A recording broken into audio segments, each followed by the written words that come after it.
देवराजसेव्यमान पावनात्रिपङ्कजं व्यालयज्ञसूत्रमिन्दुशेखरं कृपाकरं नारदादियोगिवृन्दवन्दितं दिगम्बरं काशिकापुराधिनाथकालभैरवं भजे।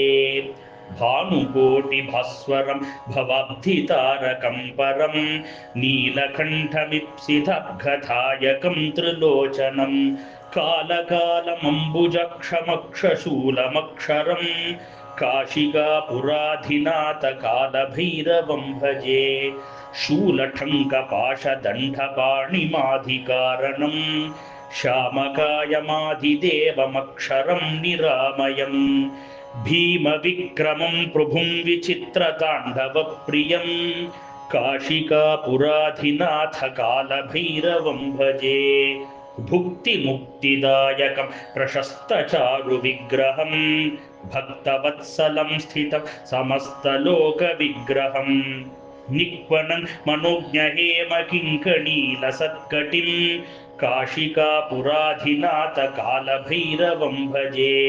धर्मसेतु पालकं त्वधर्ममार्गनाशकं कर्मपाशमोचकं सुशर्मदायकं विभुं स्वर्णवर्णकेशपाशशोभिताङ्गमण्डलं काशिकापुराधिनाथकालभैरवं भजे।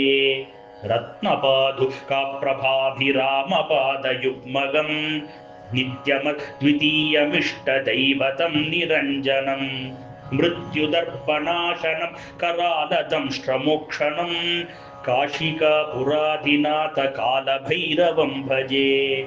अट्टहासभिन्नपद्मजाण्डकोशसन्ततिं दृष्टिपात अष्टपापजालमुग्रशासनम् अष्टसिद्धिदायकं कपालमालिकाधरं काशिकापुराधिनाथकालभैरवं भजे। भूतसङ्गनायकं विशालकीर्तिदायकं काशीवासलोकपुण्यपापशोधकं विभुं नीधिमार्गकोविदं पुरातनं जगत्पतिं काशिकापुराधिनाथकालभैरवं भजे।